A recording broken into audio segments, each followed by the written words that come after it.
എന്നും ഒരുപോലുള്ള പുട്ട് കഴിച്ച് മടുത്തെങ്കിൽ ഇനി ബ്രേക്ക്ഫാസ്റ്റിന് ഈ ഒരു സ്പെഷ്യൽ പുട്ട് തയ്യാറാക്കി നോക്കൂ. അപ്പോൾ ഇതിന് വേണ്ടിയിട്ട് ഒരു കപ്പ് പുട്ടുപൊടി എടുത്തിട്ടുണ്ട്. ഞാൻ പുഴുങ്ങലരിൻ്റെ പുട്ടുപൊടി എടുത്തിട്ടുണ്ട്. ഒരു പാത്രത്തിലേക്ക് ഇട്ട് കൊടുത്തിട്ട് അതിലേക്ക് കുറച്ച് ഉപ്പും ചേർത്തിട്ട് നല്ലവണ്ണം മിക്സ് ചെയ്തിട്ട് മാറ്റി വെക്കാം.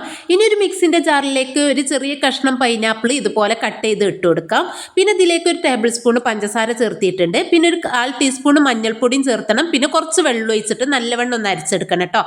അപ്പോൾ മഞ്ഞൾപ്പൊടി താല്പര്യമുള്ളവർക്ക് ചേർത്തി കൊടുത്താൽ മതി, ഇല്ലെങ്കിൽ ഒഴിവാക്കാം. അപ്പോൾ പുട്ടിന് നല്ലൊരു കളർ വരാൻ വേണ്ടിയിട്ടാണ് മഞ്ഞൾപ്പൊടി ചേർത്തുന്നത്.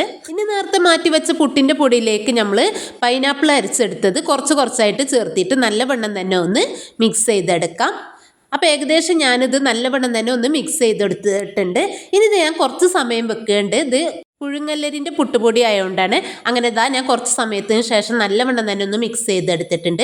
ഇനി നമുക്ക് പുട്ട് ചുട്ടെടുക്കാം. അപ്പോൾ അതിന് വേണ്ടിയിട്ട് പുട്ടിൻ്റെ കുറ്റിയിലേക്ക് നമുക്ക് കുറച്ച് തേങ്ങ, പിന്നെ അതുപോലെ പൊടി, പിന്നീട് കുറച്ച് തേങ്ങ, പിന്നെ പുട്ടിൻ്റെ പൊടി ചേർത്തിട്ട് മുകളിൽ തേങ്ങ വെച്ചിട്ട് നമുക്കിത് ചുട്ടെടുക്കാം. അങ്ങനെ ഞാനിത് പുട്ട് ഇവിടെ ചുട്ടെടുത്തിട്ടുണ്ട്. ഇനി നമുക്കൊരു പ്ലേറ്റിലേക്ക് മാറ്റാം. അങ്ങനെ നമ്മൾ ടേസ്റ്റി ആയിട്ടുള്ള പൈനാപ്പിൾ പുട്ട് ഇവിടെ റെഡി ആയിട്ടുണ്ട് കേട്ടോ. അപ്പോൾ പൈനാപ്പിളൊക്കെ കിട്ടുന്ന സമയത്ത് ഇതുപോലൊരു വെറൈറ്റി പുട്ട് തയ്യാറാക്കി നോക്കണേ. നല്ല ടേസ്റ്റും സോഫ്റ്റും അതുപോലെ കറിയൊന്നും ഇല്ലാതെ തന്നെ നമുക്ക് കഴിക്കാൻ പറ്റിയിട്ടുള്ള ഈ പുട്ട് എല്ലാവരും ഒന്ന് ഉണ്ടാക്കി നോക്കണേ.